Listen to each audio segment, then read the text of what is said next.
Hey, it's Chris. Welcome to Square One Module 2.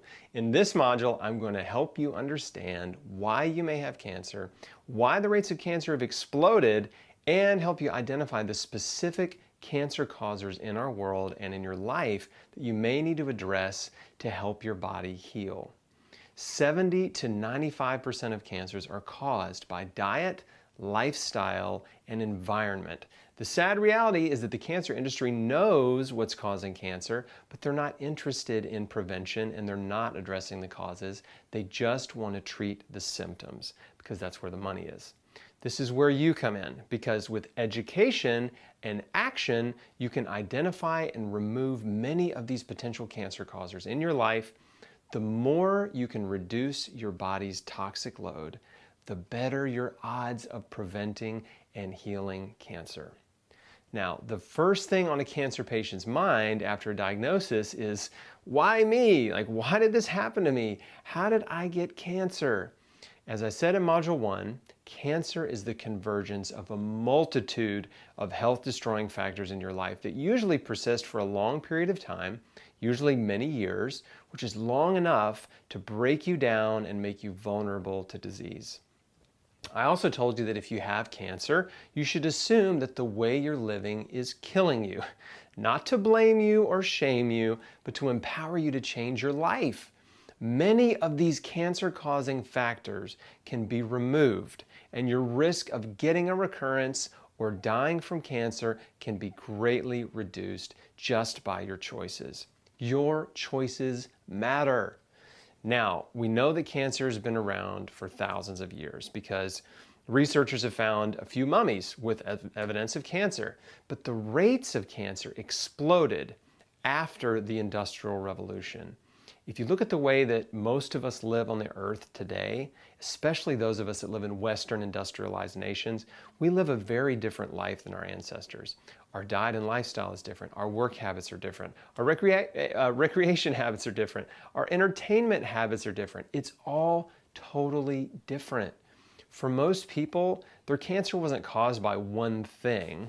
There may have been many instigators, but there were many other factors in their life that contributed to cancer's development. Years ago, a study was published which found that the rate of cancer among Japanese smokers was nearly 7 times lower than American smokers. Why? Well, 2 reasons. One is the Japanese diet and lifestyle is healthier and more protective. And 2, Japanese cigarettes may contain less toxic chemical additives than American cigarettes. A healthier diet and lifestyle and less toxic exposure equals less cancer.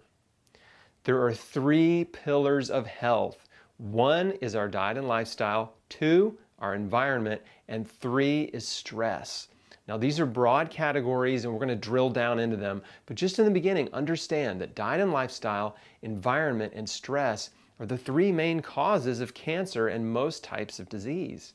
Now, there are 2 different types of disease. First is infectious disease, which is caused by a virus, bacteria, parasite, or pathogen, and causes diseases like measles, herpes, malaria, influenza. Infectious diseases are also known as diseases of poverty. In impoverished nations, third world countries, infectious diseases are leading killers to this day, primarily because they haven't been educated on hygiene, they don't have good sanitation practices. People in third world countries are eating dirty food, drinking dirty water that's loaded with viruses, bacteria, and parasites. In the early 1900s, infectious diseases were the leading killer in the United States, causing roughly 1/3 of all deaths, mainly in children under 5. Today, infectious diseases cause less than 5% of deaths in the US. So we've made huge strides in eliminating infectious diseases, mainly because of sanitation and hygiene. Simple things like washing our food, washing our hands, public water treatment, and regulations that prevent contamination in food production. Now, the other type of disease is called chronic disease. Chronic disease is also known as Western disease and disease of affluence. The reason they call chronic diseases Western diseases is because when they first began to discover them, they were only happening in Western nations, in first world countries, in industrialized societies. Chronic disease includes heart disease, diabetes, multiple sclerosis, autoimmune disease. There are dozens of diseases that are categorized as Western diseases. Most cancers are considered to be Western diseases. But according to the International Agency for Research on Cancer, 18 to 20% of cancers are linked to infections. This is from viruses like hepatitis B and C, HIV, Epstein-Barr, some lesser-known viruses like human T-cell lymphotrophic virus, Merkel cell polyomavirus, Kaposi sarcoma herpes virus, and bovine leukemia virus. Most of these viruses are spread by kissing, sexual contact, needle sharing, blood transfusions, organ transplants, and even sharing food or drinks or a toothbrush with someone who's infected. Some of them can be passed from mother to child during childbirth and through breastfeeding. If you've ever wondered what causes childhood cancer, here's one cause. ALL, the most common form of childhood leukemia, has recently been traced back to a specific virus called CMV, congenital cytomegalovirus, which is a form of herpes that can be passed from mother to child during childbirth.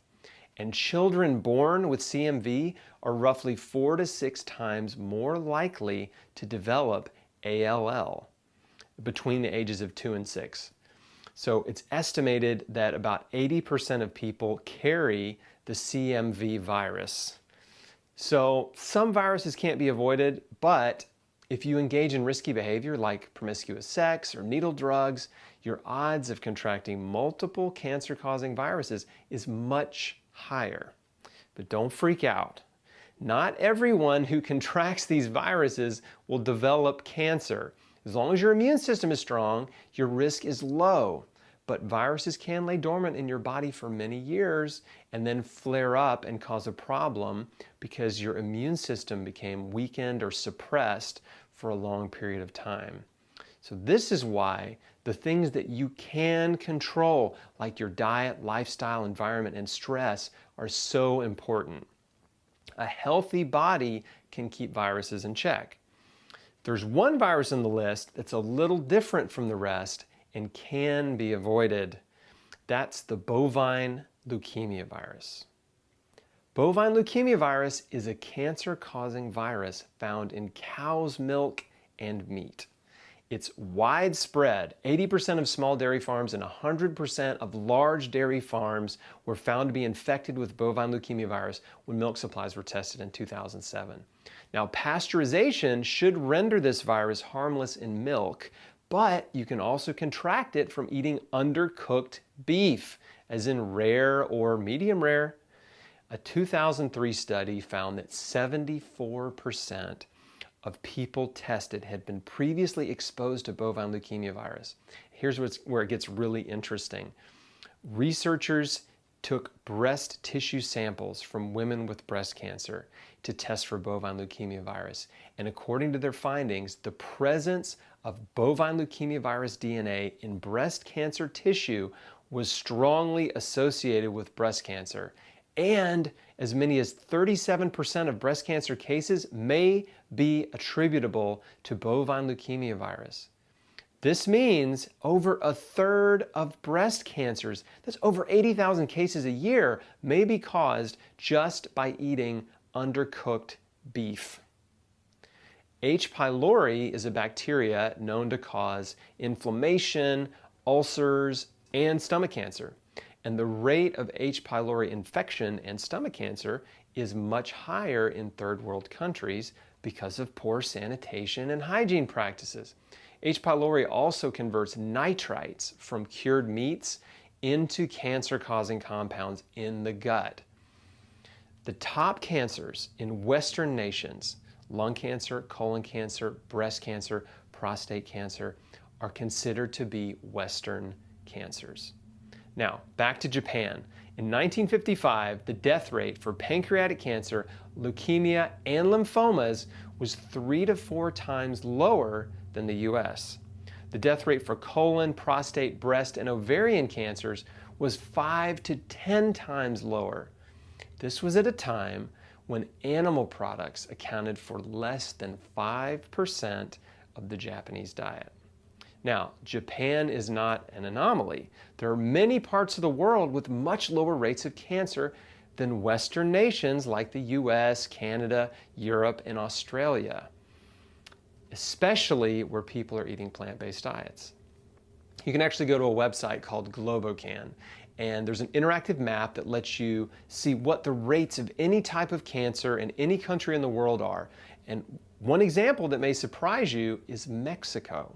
Mexico has half the overall cancer rates of the US. There are dozens of countries that have a third of the overall cancer rates of the US. And in more specific regions, it's even lower. There are over 20 African nations with a rate of colon cancer that's 5 times lower than the US. Mozambique is nearly 25 times lower. They don't have a genetic advantage. What they have is a diet and lifestyle advantage. They're living their lives in a different way, and they're eating foods that are protective. They're also not doing as many things that are destructive. Maintaining health requires doing two things simultaneously. Health is not doing things that are harmful to your body, and instead doing things that are beneficial to your body, like giving it the right fuel and raw materials that it needs to repair, regenerate, and detoxify. One of my heroes is Dr. Dennis Burkitt. Dr. Burkitt was an Irish surgeon who worked in African hospitals in the 50s and 60s after World War II. During his time there, he noticed that many of the common diseases in the US, Europe, and even South Africa were virtually non-existent among the rural Africans. The doctors in rural Africa weren't seeing colon cancer or Crohn's disease or hemorrhoids or colitis or heart disease or diabetes or appendicitis. There's a long list of cancers and chronic diseases common to Western nations that they weren't seeing at all. Now, this compelled Burkitt to research not only the Africans, but other cultures around the world to figure out why their diet and lifestyles were protective against Western diseases like most cancers, heart disease, and diabetes. Burkitt observed that the rural Africans ate a diet that was very high in fiber. His hypothesis was that their high-fiber diet was protective against colon cancer, heart disease, and many other Western diseases. And Burkitt's research is the reason dietary fiber became a household word in the 1970s. What we know now is it wasn't just the fiber. Like I said earlier, it was the things they were doing and the things they weren't doing that were producing optimal health for these people. So what were they doing? Well, the rural Africans were eating a diet that was very high in fiber. They were eating a starch-based diet, a plant-based diet. They weren't vegetarians or vegans. They were just people living in the African bush. They were living in small villages and they were eating whole foods from the earth. They were living off starchy vegetables. Beans, peas, lentils, corn, rice, potatoes, grains like millet, spelt, teff, wheat, and fruit when it was in season. They were eating root vegetables like carrots, beets, and turnips. They were eating cabbage and green leafy vegetables like collard greens and mustard greens. And they were eating very little meat and dairy. If you live in an African village, you don't have access to a grocery store to buy chicken or fish or beef whenever you felt like it. And there aren't any restaurants either, so if you wanted to eat meat, you had to kill an animal. You either had to catch it and kill it in the wild, or you had to kill an animal that you raised. If you raised chickens, you couldn't kill a chicken every night for dinner because you'd run out of chickens. So killing and eating the animals you raised was saved for special occasions. If you're killing a large animal like a cow or a pig, it means the whole village is having a feast. And killing animals in the wild is not that easy. You definitely aren't doing that every day. So eating animals was sparse. They might eat animals anywhere from a few times a week to a few times a month to a few times a year, depending on the region. These people thrived on starchy vegetables, simple, whole foods from the earth. They were also not eating white sugar, white flour, table salt, and oils. They were not eating anything in a package or a box. There was no fast food or junk food, no processed food. They were eating giant piles of beans and sweet potatoes. They were living on carbohydrates, high starch, high fiber, high carb, tons of plant food and very little animal food, and zero man-made processed food. Western civilization consumes a ridiculous amount of meat, dairy, sugar, white flour, salt, and oils, not to mention all the artificial additives, preservatives, colors, flavors, taste enhancers, texture enhancers, and all the other junk they put in our food. The rural Africans also weren't eating any genetically modified food like GMO corn, soy, and canola, which are the three biggest GMO crops. 90% of the corn, soy, and canola grown in the US is GMO. If you pick up any fast food, junk food, or processed food and look at the ingredients, you're going to find corn, soy, and canola in almost all of it. So we're eating a lot of genetically modified food. Here's the GMO Cliff Notes. GMO crops are genetically modified to be resistant to weed killers like Roundup. The main ingredient in Roundup is glyphosate, which is classified as a probable carcinogen. And a major review of 44 scientific studies found that glyphosate exposure doubles a farmer's risk of non-Hodgkin's lymphoma because it disrupts normal white blood cell function and wrecks your immune system. But it's not just the farmers who need to worry because glyphosate can't be washed off. GMO crops that are sprayed with Roundup absorb the glyphosate and then you end up eating it. But wait, it gets worse. Farmers also spray glyphosate on non-GMO crops before they harvest to kill the crops and speed up the drying process. This includes conventionally grown wheat, millet, flax, rye, buckwheat, barley, oats, beans, peas, lentils, corn, potatoes, and more. Many experts now believe that widespread use of glyphosate, not grains, is the culprit behind the high rates of celiac, gluten intolerance, autoimmune disease, and many other digestive and physiological disorders. The rural Africans weren't eating any of the crazy stuff we're eating now, and they had really low rates of cancer, heart disease, diabetes, and many other Western diseases.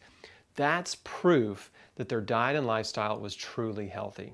Here's a fun fact. Autopsies of our Paleolithic ancestors have consistently found starchy plant matter in their teeth and digestive tracts, like oats, not a belly full of bacon, butter, and coconut oil. Just like the rural Africans, population studies from China, India, the Middle East, Southeast Asia, and South America all show much lower rates of Western diseases. Those are the diets and lifestyles we should be imitating. Principle number one is we have to get back to a simple diet of whole foods from the earth that God made for us. We live and eat like kings. It's interesting, if you look at the lifespans of the kings of Europe, many of these kings had very short lifespans. Rich people got rich people diseases. Wealthy people got gout, heart disease, and cancer because of their diets. Our wealthy ancestors and kings were also often obese. Back then, obesity was a sign of wealth, and at one point in history, obese women were considered the most beautiful because it was a sign of their socioeconomic status. Today, we're eating nearly the same diet as the wealthy kings hundreds of years ago. Instead of eating a pauper's diet, we're eating a king's diet. Kings eat whatever they want, whenever they want. Kings can afford to eat 3 or more times per day, and they can eat expensive delicacies like meat and cheese at every meal. They can have desserts rich in fat, sugar, butter, cream, and oils. They can eat the finest, richest foods every day at every meal. They have access to all the wine, beer, and spirits they want. That sounds exactly like the Western diet, doesn't it? We're eating all the food we want, tons of meat, dairy, sugar, salt, and oils.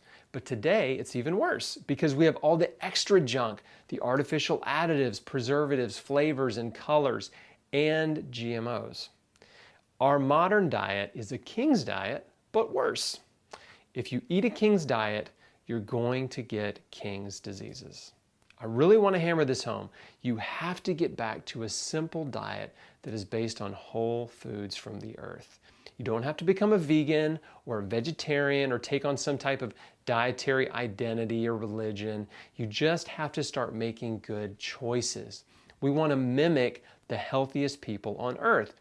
We can learn from successful people, right? If you want to be successful in business, you study and implement the habits of successful business people. If you want to live a long, healthy, chronic disease-free life, then you study and implement the habits of large populations of people that are living long, healthy, disease-free lives. One of my favorite books is The Blue Zones. The Blue Zones was a National Geographic project started by Dan Buettner, who took a team around the world to study specific regions with exceptionally long-living people. The goal was to learn the secrets to long life and to essentially reverse engineer longevity. They identified multiple regions called blue zones with the highest percentages of people living past 100. This includes Okinawa, Japan, Sardinia, Italy, the Greek island Icaria, and Nicoya, Costa Rica. And surprisingly, there is actually one American blue zone, Loma Linda, California. What Salt Lake City is to the Mormons, Loma Linda is to the Seventh-day Adventists. It's kind of like their headquarters. Half of Adventists are vegetarian and about 8% are vegan. And the strict Seventh-day Adventists in Loma Linda have a much longer lifespan than the average American. The men live 7 years longer than the average Californian man and have much lower rates of many Western diseases, all because of their healthy diet and lifestyle. Another example is the China study. This is the largest population study of its kind. They collected data on every province in China, millions of people, to measure their rates of disease and examine their diets. And the gist of the China study is that rural China has much lower rates of cancer and heart disease than the US, and they eat a plant-based diet. They eat tons of rice, vegetables, and fruit, and very little animal products. Another book I love is Healthy at 100 by my friend John Robbins, which also examines the diet and lifestyle habits of healthy, long-living people around the world. Those 3 books are wonderful reads if you want to get a global perspective on health and longevity. Truth is simple, and the simple truth is that our diet and lifestyle choices can promote health or disease. You can dig your grave with your teeth if you so choose.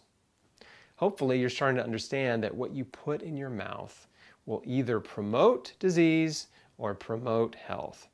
We have to change what we put in our mouth first. Before you run off to a cancer clinic in Mexico, before you take a million supplements, before you do a bunch of weird therapies that may or may not help you, you have to change your diet. Nutrition is the foundation of health. Circling back to Dr. Burkitt, after Burkitt observed that the rural Africans ate a high-fiber, high-starch, plant-based diet, he was curious about their bowel movements. He wanted to know how many times a day they pooped, how big their poops were, the consistency, and he wanted to know how quickly food moved through their bodies. So he weighed their poops, and they were twice as big as American poops. And they were soft, more like a cow patty than a log. Then he added special dye to their meals to measure their transit time, and he discovered that their average transit time from mouth to anus was 30 hours, basically 1 day. And you can do the same thing with beets. Just eat a serving of beets with a meal, and then every time you poop, take a look at it, and at some point, your poop is going to be beet red. And it might scare you for a second, but don't worry, it's just the beets. And that's how you can measure your own bowel transit time. So Burkitt discovered that the average transit time for the rural Africans was 30 hours. He conducted the same test on Europeans and Americans, and their average transit time was 72 hours. It was taking nearly 2.5 times longer for food to make its way through their bodies. Why? Because Americans and Europeans were eating so much more meat, dairy, and refined processed food. A high-starch, high-fiber diet is easily digested and it moves through your body quickly. Meat, dairy, and white flour are slow movers and cause constipation. Even if you poop every day, you still may have a long transit time. You may think you're regular because you're going every day, but what you're pooping today may be what you ate 3 days ago. That's not good. Do the beet test and find out how quickly food is moving through your body. Now, there's an easy remedy to constipation, and that's to switch to a whole foods plant-based diet. Lots of fruits and vegetables, which are naturally high in fiber and starch.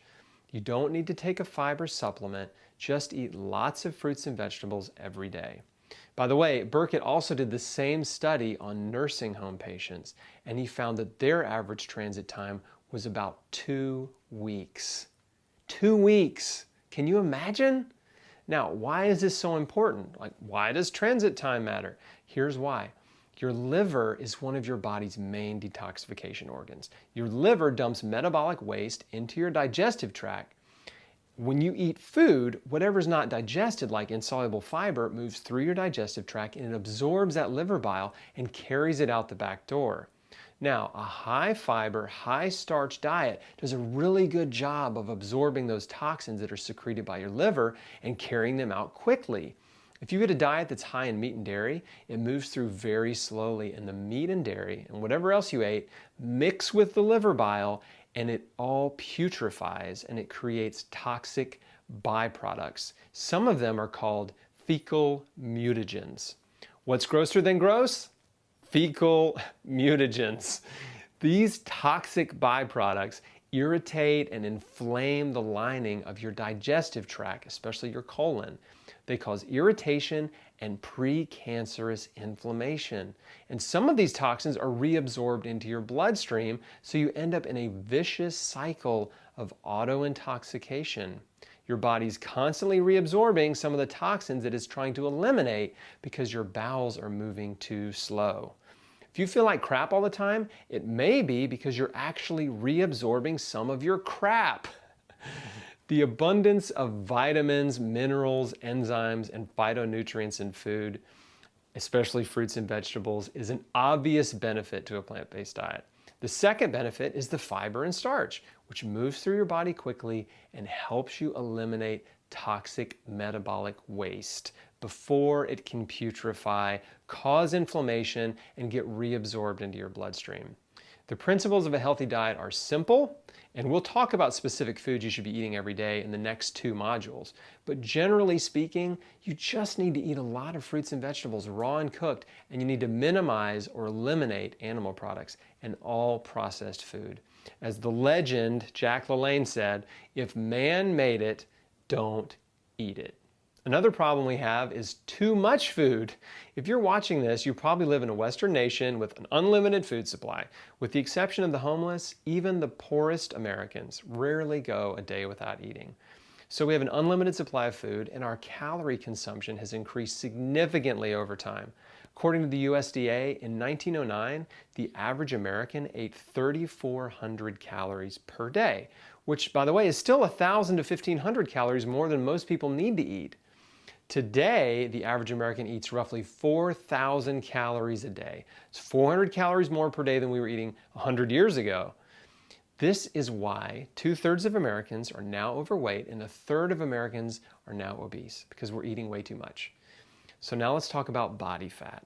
Food is fuel. It's a source of energy. We eat food primarily to give our bodies energy to function.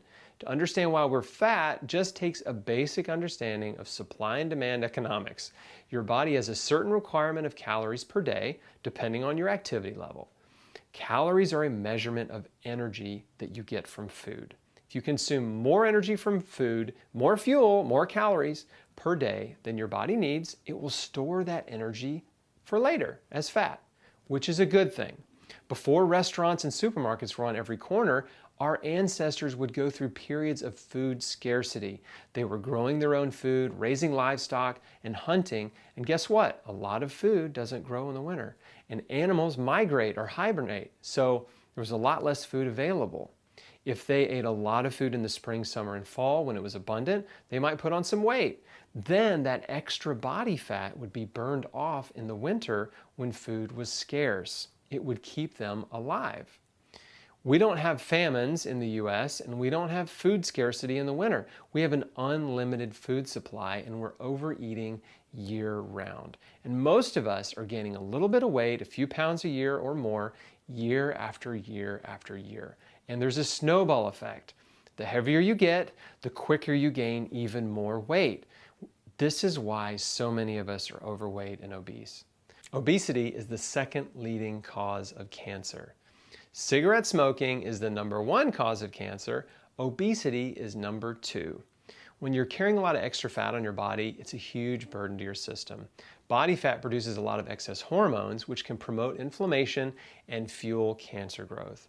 An obese body is overworked and overwhelmed, which leads to the breakdown in optimal functions of various systems in your body, which leads to chronic diseases like high blood pressure, heart disease, kidney disease, diabetes, etc. Obesity weakens your body, and that creates an environment that's hospitable to cancer growth.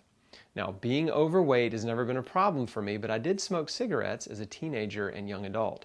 And cigarettes are the #1 cause of cancer, and not just lung cancer. There are many cancers that are related to cigarette smoking.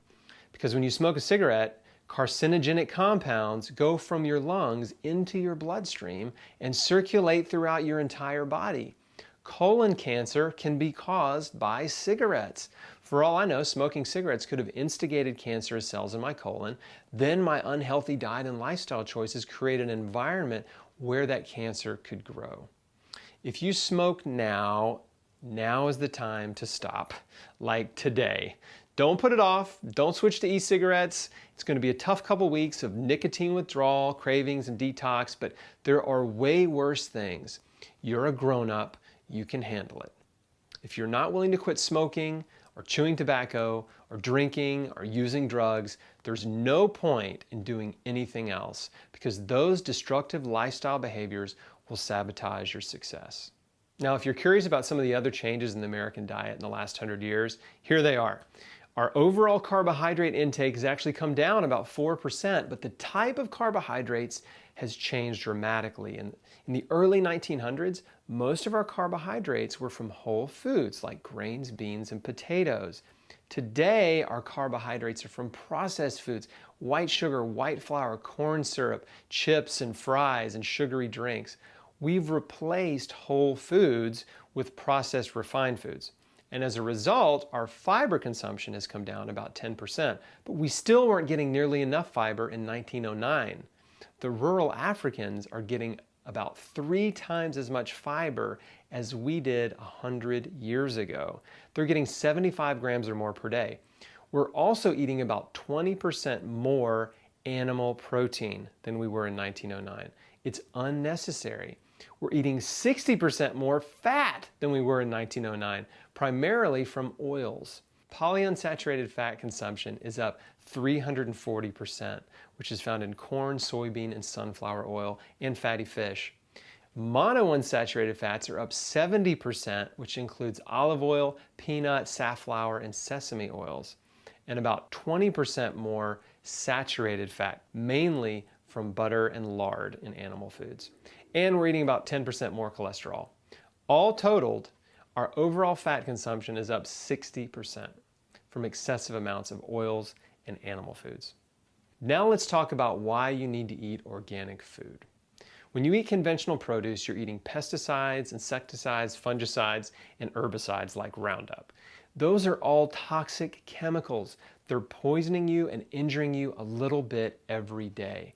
The USDA organic certification means that farmers did not use toxic chemicals to grow the food and that the food is not genetically modified. In January 2004, when I first started eating organic, it was really expensive and there was only one store in town, Whole Foods. Today, most major grocery stores have organic produce. Things have improved a lot and the prices have come down. But yes, making the switch from junk food and fast food to organic fruits and vegetables will cost you more money each week. But whatever sacrifices you need to make to afford it are worth it. We lived in a small 2-bedroom, 1-bath house. We didn't have cable. We didn't have running water. Just kidding. And we lived very frugally at that time because I decided that the most important thing I could spend my money on was on my food. That was priority #1, buying the healthiest food possible. I want you to have that same mental shift. An investment in your health is one of the best investments you can make. Eating healthy now is much cheaper than getting sick. It's much cheaper to buy organic pesticide-free produce than it is to pay a hospital bill. My colon cancer surgery was $17,000. Okay, now let's talk about water. In most Western nations, we're blessed to have clean water to drink. It's clean in the sense that it's treated to kill harmful bacteria and parasites, but it can still be toxic. Most cities in America are drinking water with chlorine and fluoride added. Those are two very toxic chemicals that can promote cancer in the body. The chlorine that they put in your drinking water is sodium hypochlorite. That's bleach. They put bleach in our drinking water. Now, this isn't some sinister plot to make you sick. They put the bleach in there to kill bacteria, which is a good thing. The problem is then you drink the bleach, which is a bad thing. You've got to filter your drinking water. Fluoride is also completely unnecessary. It was added to our drinking water as a public health effort when producers of fluoride, which was a toxic byproduct of industrial aluminum manufacturing and the phosphate fertilizer industry, convinced the government that we would have healthier teeth if they added fluoride to our water supply. It's completely unnecessary and does not make your teeth healthier. In fact, our family has not consumed fluoridated water, with the exception of the occasional water fountain or in a restaurant, in 12 years. And guess what? No cavities. We've also used fluoride-free toothpaste for 12 years. No cavities. I went to the dentist in November 2016 for the first time in 5 years, and he raved about my teeth. Healthy teeth come from a healthy diet. You will get all the fluoride you need from eating a whole foods plant-based diet, rich in fruits and vegetables. So you've got to filter your water. Besides chlorine and fluoride, there's all kinds of pollution in our water supply, from industrial waste runoff, pesticide and fertilizer runoff from commercial agriculture, and from the large-scale chicken, beef, and pork farms where they're pumping these animals full of antibiotics, and then the animal waste runs off into the water supply. Not to mention the lead and rust components from the pipes that may be bringing water to your house. There are hundreds of potential contaminants in our water supply, even if you have well water. So I highly recommend you invest in a really good filtration system. Most water filters remove very little. They remove some chlorine and some heavy solids, but that's about it. So reverse osmosis and distillers remove pretty much everything. But if you do a little research on the popular faucet filters and pitcher filters, you'll find that they don't filter much at all. In 2004, I bought a countertop distiller. I used it for many years. Eventually it started leaking and I switched to a Berkey water filter. The reason I like the Berkey, it removes 99.9% of hundreds of contaminants, and it has a fluoride attachment that removes 95% of fluoride and arsenic, which is another cancer causer. Plus, the Berkey's portable, doesn't require any water pressure or electricity, and the two main filters will purify 6,000 gallons of water, which means if you consume 10 gallons of water per week, they will last you about 11 years. I made a video called 5 Reasons Why I Love My Berkey Water Filter. You can watch it at chrisbeatcancer.com/Berkey. Okay, we've covered diet. Now let's talk about our lifestyle. We're living a very different lifestyle than the healthiest, longest living cultures around the world. Number one is being sedentary. We just don't move our bodies enough.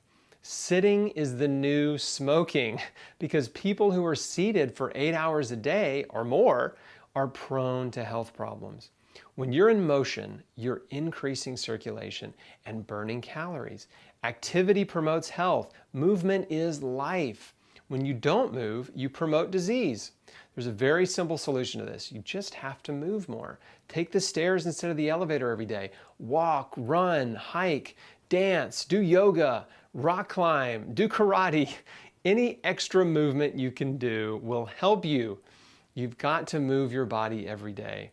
I'll cover this in detail in the exercise and rest module, including the best exercise for your immune system, how much exercise you need each day, the types of exercise you want to avoid, and how to get optimal healing sleep.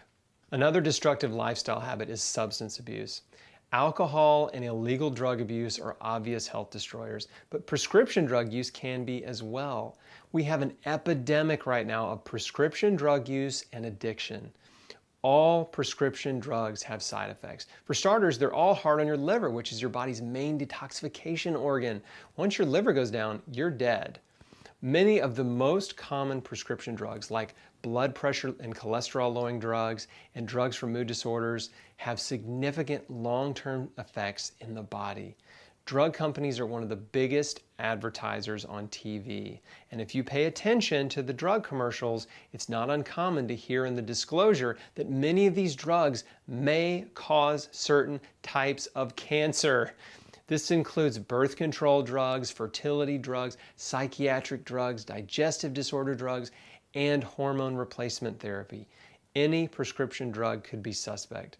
Read the warning labels carefully. If you're taking multiple prescription drugs, then your odds are even higher because there's a synergistic toxicity that happens when in your body when you're taking multiple drugs. Something else you need to know.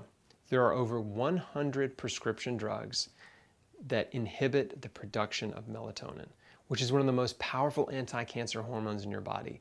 Melatonin stops cancer growth, but it's only produced at night when you sleep. This is also why it's common for people who take prescription drugs to suffer from insomnia.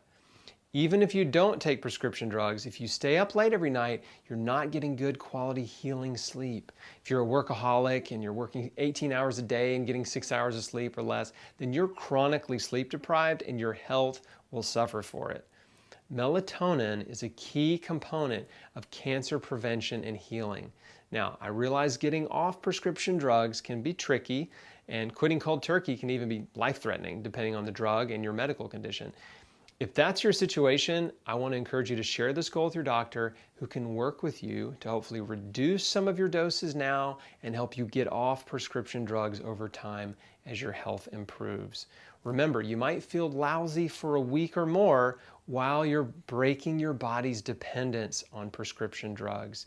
But once your body fully detoxifies and adapts to functioning without drugs, you will feel good again. Okay, so let's recap. The diet and lifestyle habits that promote cancer are smoking, drinking, illegal drug use, prescription drug use, being sedentary, and lack of sleep. I eliminated every negative lifestyle habit in my life. For some of you, this may sound like a daunting task, but don't be overwhelmed. I did it, and you can do it too. And I'm going to walk you through it step by step in the rest of the Square One course. Circling back to what I said at the beginning of this module, there are 3 pillars of health: your diet and lifestyle, your environment, and stress. So let's talk about factor number 2, environmental pollution. We live in a world full of toxic chemicals. There are over 80,000 man-made chemicals in our environment. Thousands of new chemicals are approved every year by the government, and many of these chemicals do not have adequate safety testing. Some of them are known carcinogens. Many of them are industrial and agricultural chemicals, and some are pharmaceutical drugs like certain chemo drugs. We're being bombarded with cancer-causing industrial chemicals. Next, we've got toxic pollutants in our environment, like air pollution from automobile and industrial exhaust. LA has a notorious smog problem from pollution. But you may be surprised to know that American cities don't even crack the top 1,000 most polluted cities on Earth, according to the WHO. Cities in India, Saudi Arabia, China, and Russia have some of the worst pollution. But it doesn't take much to make you sick. So it's important to take a look at your environment. Do you live in a polluted area? Are you breathing toxic fumes? We used to think that living out in the country was a healthy place to live. Not necessarily. If you're surrounded by conventional farmland, then you're bombarded with toxic pesticides, herbicides, fungicides, and fertilizers. You may work in a toxic environment. If you work in a factory around industrial chemicals, paints, varnishes, solvents, and plastics, and you're breathing in smoke and fumes every day, these are potential cancer causers.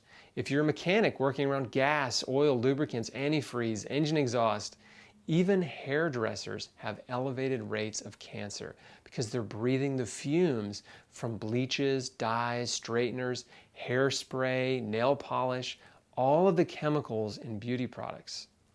Even working at a print shop or a copy place where you're breathing printer ink all day long could be hazardous. Dry cleaning chemicals are notoriously toxic. I just found out a few months ago that the groundwater under the house I lived in when I had cancer has been polluted for years by chemicals from a former dry cleaner around the corner. It's important to take a hard look at any toxic chemicals you may be exposed to at work or at home. Incense, candles, and air fresheners may smell nice, but they also put out toxic smoke and chemical fumes. Get rid of them. Diffusing essential oils is a much safer alternative. While you're at it, it's a good idea to replace any toxic chemical cleaning products with natural, non-toxic ones. Laundry detergent, dish soap, spray cleaners, Dr. Bronner's, Earth Friendly, and EcoVer are a few top-rated green cleaning products that I like. Also, check your house for toxic mold and radon. Toxic mold can make you very sick and vulnerable to cancer, and radon gas is the second leading cause of lung cancer besides smoking, causing about 10% of lung cancer deaths in non-smokers. Mold and radon test kits are inexpensive, and you can buy them on Amazon and at many hardware stores. Finally, in addition to the toxic chemicals that you may be putting in your body, there's also the chemicals you're putting on your body. Your skin eats what you put on it. If you're putting body care products on your skin, lotions, potions, creams, makeup, toners, your body is absorbing that stuff into your bloodstream. The ingredients in personal care products are largely unregulated and can contain known cancer causers like formaldehyde and endocrine disrupting chemicals like phthalates and parabens. There's no way to test the long-term safety of putting all of these chemicals, soaps, lotions, shampoo, conditioners, moisturizers, perfumes, and deodorants on your skin and into your bloodstream every day for decades. This is a concern for everyone, but more so for women because they use a lot more body care products than men. So your best bet is to switch to verified, non-toxic brands and use as little as possible. Healthy, beautiful skin is created by your diet from the inside out. You can research non-toxic skincare, makeup, and cleaning products on the Environmental Working Group website. That's ewg.org. They have a searchable database with thousands of products. It's a great way to find clean, non-toxic home and body care products. If you have cancer, or if you want to prevent cancer, you need to reduce your toxic load as much as possible. Every little bit helps. Like I said in the beginning of this talk, cancer is the convergence of multiple health-destroying factors in your life and in your body. If you imagine the effect of all these pollutants coming into your body every day, well, the more you can eliminate, the better. The harder your body has to work at detoxification, the less energy and capacity it has to prevent or heal cancer.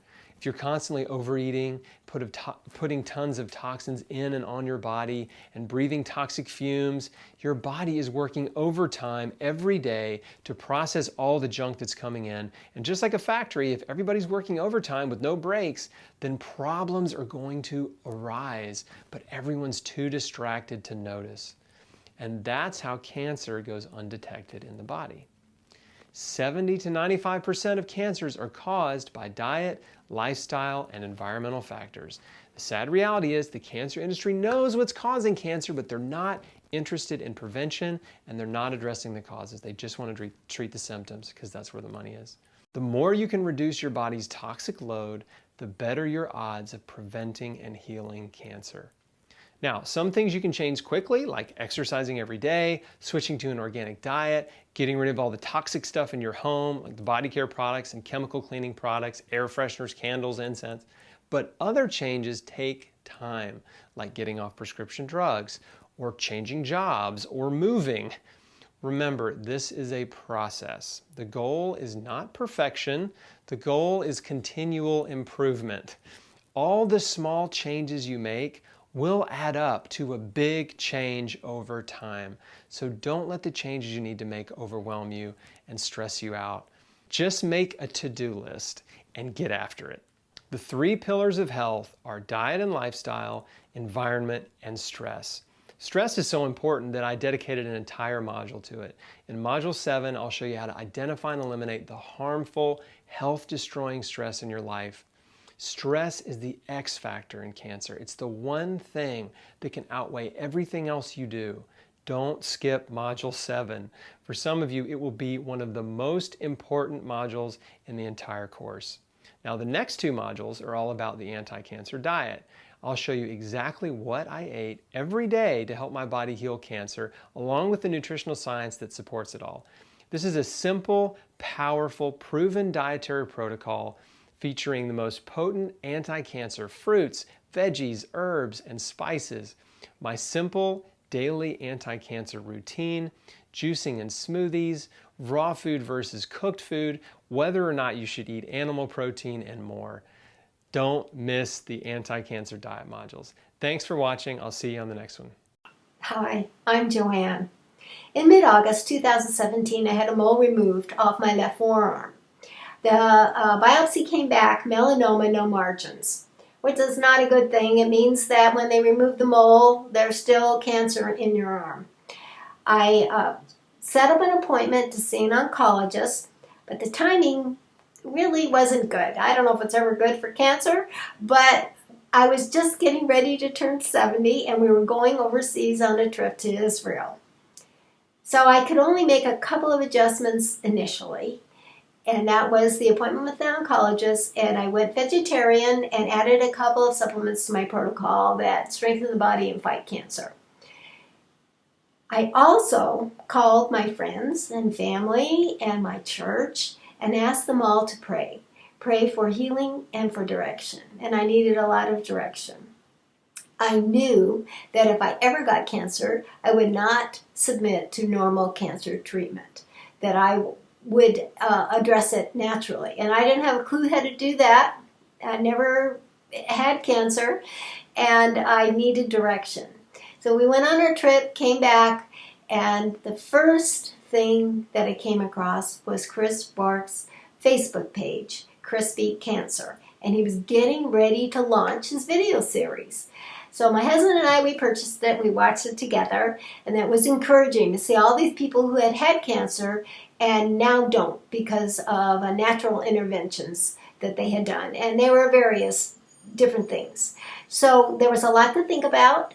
I bought a juicer, went vegan, went from vegetarian to vegan, stopped eating gluten and sugar. I didn't eat a lot of sugar, but stopped eating any, and juiced every day. Behind me, you can see what I juice. I'm still juicing, and it's been almost 2 years. I've visited 3 oncologists hoping somebody would track me as I was on this journey to health. But it became very clear that they couldn't or wouldn't track me. I was told that I would die, that if I didn't submit to surgery, and it would be a large surgery on my left forearm, they would need to do a skin graft, possible lymph node removal, and radiation. And I knew I didn't want to do any of those things. I didn't want the doctor to take out the cancer and say I was cancer-free without addressing the cause of the cancer. I didn't want to get cancer again. I didn't want it to come back. I didn't want it to come back in different areas or different type of cancer. But I really didn't know what to do step by step. That's why Chris Wark's video series and book and diet, Square One Diet, were so vital for me. It gave me direction. It was definitely an answer to prayer, and I was praying a lot. A cancer diagnosis puts fear in you, and this is not a healthy or good thing. So after every appointment with an oncologist, I was filled with fear, and I had to pray. I'd pray a lot for a couple of days to get past that and trust the Lord again. He has given us mechanisms in our bodies that are self-healing. when we give our bodies what they need, and I knew that. I knew I had to make changes. I didn't know what they were. Chris was a great starting point. I began to see changes slowly. One of the first things is you turn a little orange when you do a lot of carrots and beets, and I did. This was an indication my body was getting maximum nutrition. So even though it's not normal to have this shade of color, it is a healthy color. Much preferred over the gray, the death gray you see on a lot of chemo patients. So it meant I was getting healthy. I saw my hair. My hair started to fill in. At 70, I'm getting new hair instead of losing it. This is a blessing. My nails were getting stronger. I have more energy than I had before. So I could see that God was answering my prayer with people and knowledge and information. I kept up with the vegan diet and the juicing, and one of the last changes that I saw was actually on my arm. When the mole was removed, inadvertently a small piece was left.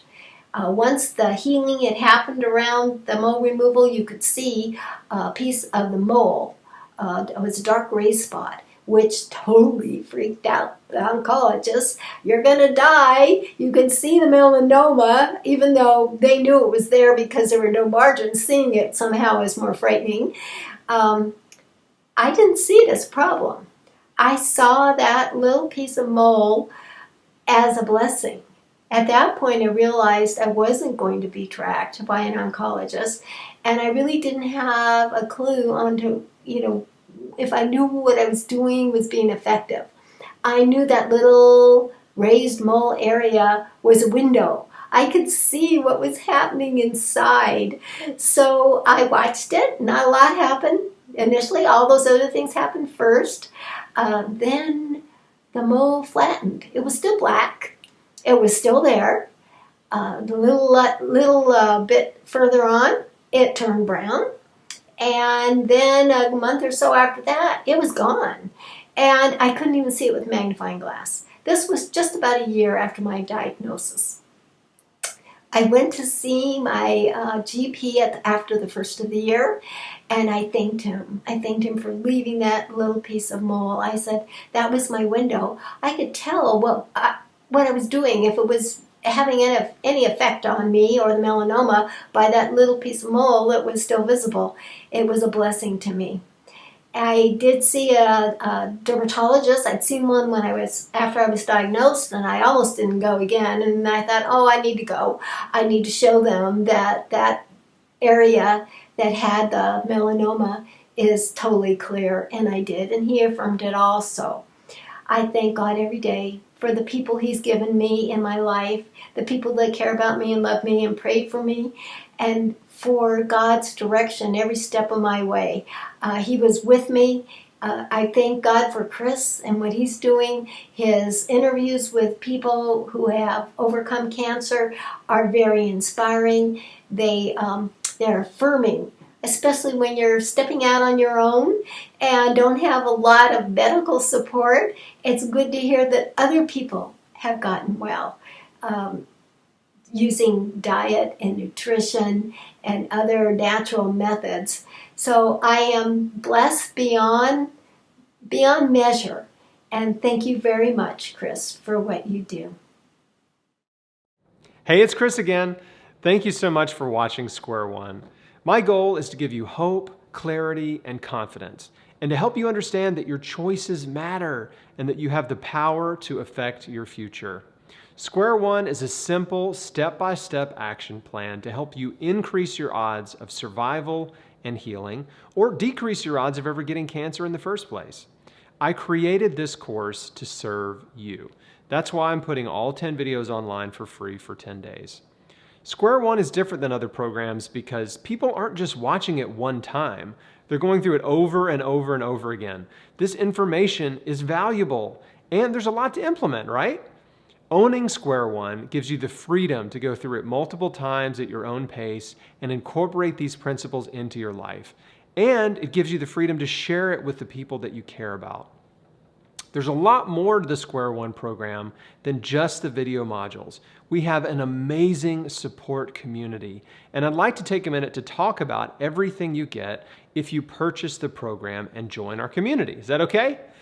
All right, so you get all 10 video modules, the equivalent of 10 hours of one-on-one coaching with me that you can access anytime online or on DVD. You also get the Square One transcripts book.